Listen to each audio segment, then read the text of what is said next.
Bienvenue sur notre chaîne. Aujourd'hui, nous plongeons dans l'histoire fascinante de la République démocratique du Congo pour explorer les 5 réalisations marquantes de ses présidents. Depuis l'indépendance en 1960, ce pays a été dirigé par des leaders aux visions diverses, chacun laissant une empreinte unique sur la nation. De Joseph Kasavubu à Félix Tshisekedi, en passant par Mobutu Sese Seko et Laurent-Désiré Kabila, nous allons découvrir comment ces figures emblématiques ont contribué au développement et à la transformation de la RDC. Préparez-vous à un voyage captivant à travers les décennies, mettant en lumière les succès et les défis qui ont façonné l'histoire de ce grand pays africain. Restez avec nous pour en savoir plus. Numéro 4, Kasavubu, le président général de l'Abaco est de petite taille. Sa manière de s'exprimer est plutôt gauche. Sa voix porte mal. Rien a priori ne le désignait pour le rôle politique qu'il joue aujourd'hui. Il est pourtant le plus populaire des leaders congolais, le seul en fait dont l'audience ait dépassé le cadre national, bien que les assises de sa popularité restent essentiellement limitées à la ville et à la province de Léopoldville, dont il contrôle plus de 80% de l'électorat. En avril 1958, dans un discours fracassant qui surprit les autorités de Léopoldville, il dénonça la politique coloniale belge et revendiqua la liberté immédiate de presse et d'association. Des élections générales, l'autonomie interne pour le Congo. Dans le contexte politique de l'époque, cette déclaration fit l'effet d'un coup de tonnerre, beaucoup de gens cependant ne la prirent pas au sérieux. 8 mois plus tard éclataient les émeutes sanglantes de Léopoldville. Je veux que cette assemblée soit proclamée assemblée constituante. Je perds mon temps ici, affirmait dans les derniers jours de janvier M. Kasavubu en quittant avec éclat la conférence de la table ronde. Durant 5 jours, on signalait sa présence en Allemagne et en France, puis il tenait une conférence de presse à Liège, au cours de laquelle il lançait un ultimatum au gouvernement belge, exigeant notamment l'élaboration d'une constitution fédérale et la création immédiate d'un gouvernement provisoire.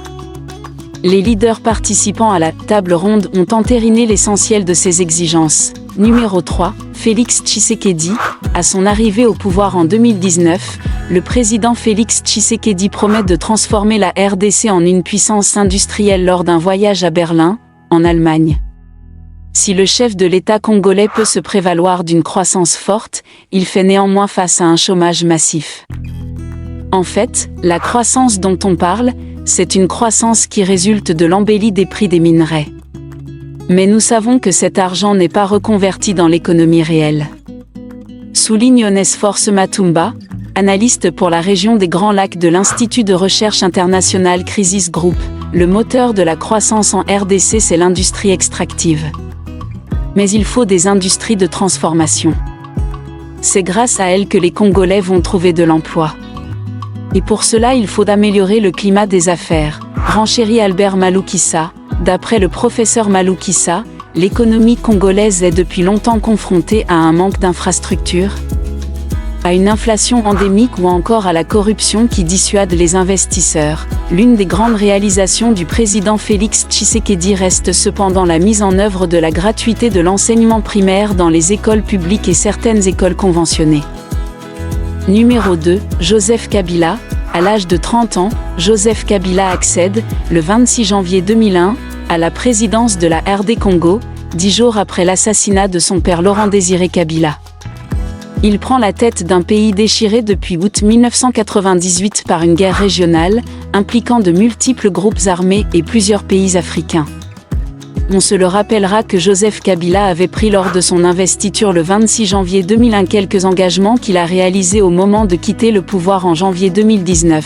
Celui qui se fit appeler Raïs a mis un terme à la guerre en réunifiant, pacifiant le pays et réaffirmant la souveraineté de la RDC. Il a relancé le dialogue politique interne dans le but de réconcilier les Congolais avec eux-mêmes. Il ouvrit le Congo à son environnement africain et au monde par une redynamisation de la diplomatie. Il a restauré les grands équilibres macroéconomiques et créé les conditions de la croissance par la libéralisation de l'économie, consolider la démocratie et garantir les droits de l'homme, reconstruire le pays dévasté par la guerre, conduire le peuple congolais à des élections libres, crédibles, démocratiques et transparentes, passer le flambeau à son successeur, surcroît, de l'opposition, il y a lieu de rappeler que des décennies de mégestion avaient alors profondément déstructuré la nation. À cause de la guerre d'agression de 1998, notre pays s'était davantage enlisé dans un cycle infernal de sédition. Sévices, pillages, spoliations et massacres. Numéro 1. Mobutu a nationalisé les chemins de fer et créé la SNCC.